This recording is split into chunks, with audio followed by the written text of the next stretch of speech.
Hello everybody, this is the Wikstrand and welcome to my annual predictions of what I think is going to be the top 10 best movies of 2025. Now, I'll do this every year and usually I have had 15 movies as my, most anticipated movies, but last year I could only muster up 10.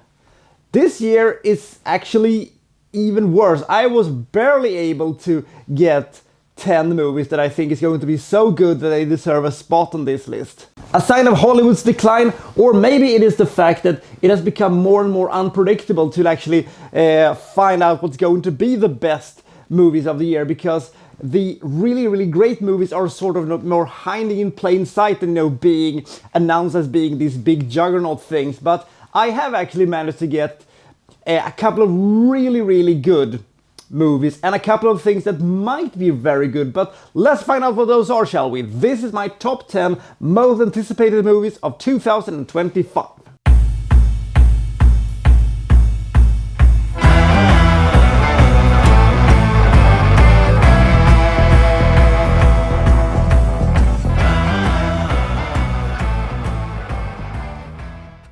Number 10, In the Grey. Now, I was at one point going to have the 28 years later for the number 10. I thought that this movie might be a very interesting one. I wasn't too happy about the sequel 28 weeks later, but I love 28 days later. It's one of my favorite, if not my absolute favorite, zombie movie of all time. But then I thought to myself, what has been constantly the best and most reliable filmmaker for the past 5 years? And the answer to that is Guy Ritchie. Now, In the Grey just seems to be another kind of generic action drama thing. But the thing is that even the more mundane stories can, in the hands of Guy Ritchie, become an absolute masterclass in storytelling. So I am actually thinking that this might be a very good movie. Hopefully this time it won't be a bomb at the box office as his past few movies has become. But I love the movies that he has trotted out since 2019. The Gentleman, the Ministry of Ungentlemanly Warfare, The Covenant and Operation Fortune. I love all of those movies. They are absolutely great. And if In the Grey is only as good as, the worst of those movies are, it's most definitely going to be, as one of my top 10 best movies of 2025, but we'll see where they take them. Number 9, Havoc. I actually had this on my most anticipated list. I think it was 2021 or 2022 or something like that.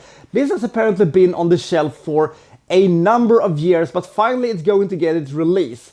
Now, I love Gareth Edwards as a filmmaker. The Raid movies are absolutely great, and I like Tom Hardy. I think this can be a very compelling and awesome action film, or it will just become a kind of sort of okay movie, but I'm smoking the hopium here, and I really hope that they can dig out something truly spectacular and an amazing action movie, because we're never gonna get that third Raid movie, but we might get a really good Tom Hardy action movie out of this one. So hope for the best, and I really hope that Havoc delivers on its action premise. Number 8, Mortal Kombat 2. Mortal Kombat came out a few years ago and it was an almost perfect movie when it comes to adaptation of a Mortal Kombat game. I thought that they mixed in a little bit too much of, more serious things along with the goofy, gory nonsense that I thought was really cool. And some of the characters was a little bit boring, but here's hope that this movie will feature more fantastic elements and that it will feature as much, if not more, gore than its previous one, because I love this style of Mortal Kombat. It may not be high art, but I hope that it will be a very entertaining and absolutely bonkers martial arts video adaptation sort of kind of thing. And here's hoping for the best, and here's hoping for a lot of, the fan favorites and a lot of the more outlandish things that they could do. I want to have more fantasy and less, grounded reality in this thing. Here's hope for the best. Number 7, Mickey 17. It's not every day that we get a new release from one of the most awesome directors from South Korea, but Mickey 17 seems to be a very interesting story. It's this type of high concept sci-fi movies combined with the, curious nature of his filmmaking and some philosophical things that might make this movie into an absolutely gorgeous and awesome and thought-provoking movie. But there is also the ever, chance of that this is going to be too much of an Americanized version of the story, but we'll see what happens. This has the potential of being one of the absolute sleeper hits of 2025, or it might be a bit too generic and, they're playing it too safe, but here's hoping that he is going to pull out another one of his more bonkers and what the hell was that kind of a story. It absolutely have the premise at least to make it happen. Let's hope that he'll actually get things done and that we will have a movie that we will talk about for months or even years to come, because the premise, it looks absolutely rad. Number 6, Nobody 2. Nobody was one of the most unexpected action hits of 2021. I don't know if people actually do remember this movie, but I actually remember it with a lot of fondness, and I thought that it was a creative and really, really awesome action movie. It felt old school and it felt modern at the same time. And when the movie was over, I said to myself, I both hope and I do not hope that we will have a sequel to this one, because this was such a unique experience that doing a sequel, might just muddy the water of this thing, but maybe they can pull off some kind of an awesome sequel to this one. I at least hope that we will be able to get something that is even remotely as entertaining as the first movie was, because I absolutely love the original Nobody, and hopefully this will be not a nobody but a somebody. Number 5, Predator, Badlands. Now, I'm one of the few people who did not wholeheartedly love the movie Prey that came out 2-3 years ago. I thought that it was a very good premise, but it lacked something in execution. But I at least liked that they took the Predator idea and put it in an entirely new settings. Now, they're apparently going to make this into a World War II kind of a scenario, and they're going to apparently make Predator more of the sympathetic and more heroic character of the whole thing. So that kind of tells me that he's probably going to fight the Nazis or the Japanese or something like that. And since I love Predator, and I have loved almost every single movie that the Predator is featured in, except of course for the two not very good movies, Alien vs Predator and Alien vs Predator Requiem. But everything else has been very, very, very good. So here's hoping that they will pull out another fucking awesome Predator movie. Apparently we're also gonna get some kind of an animated movie later this year, so it's gonna be 2 Predators in the same year. Hooray! So, do I think that this one is going to be as good as, let's say, Predator or Predators or Predator 2? No, I don't think so, but I think it might be one of these things that either is going to be absolutely fantastic or a little bit too generic.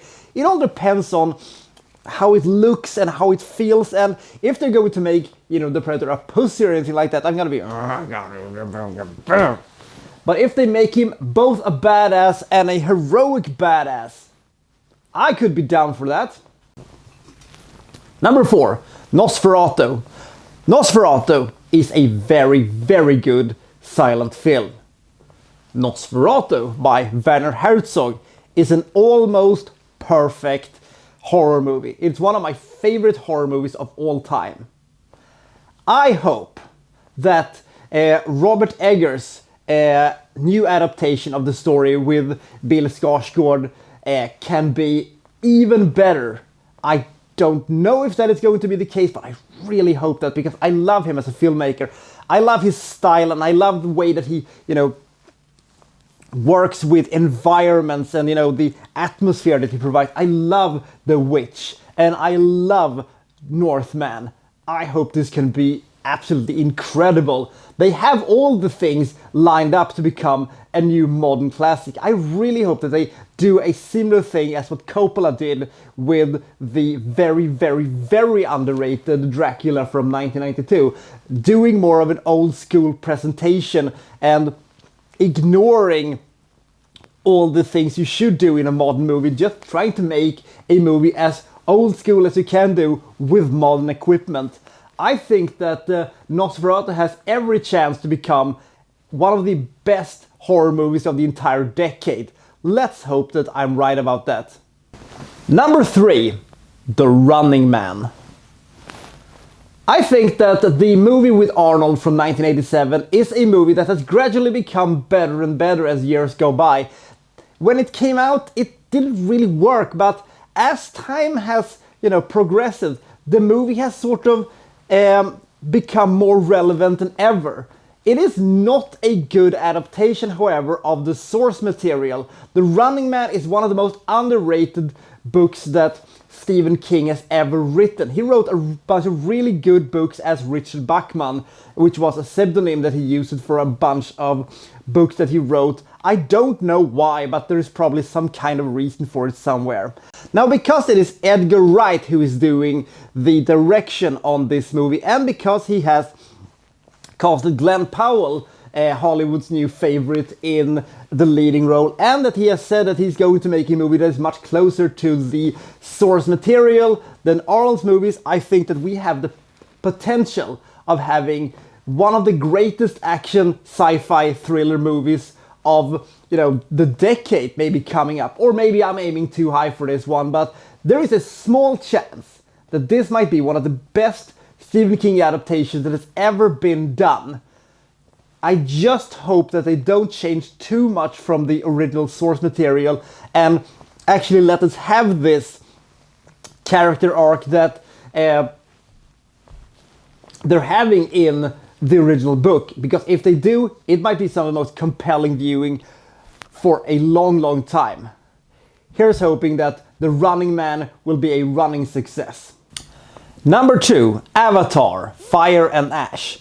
When Avatar, The Way of Water came out in 2022, I didn't have too high expectations on it. It had been so long since the original Avatar had come out, and I was like, I don't know if I really want a new Avatar movie. By the end of the movie, I said to myself, I cannot wait for the next Avatar movie to come out. I was so excited, I was so pumped for it.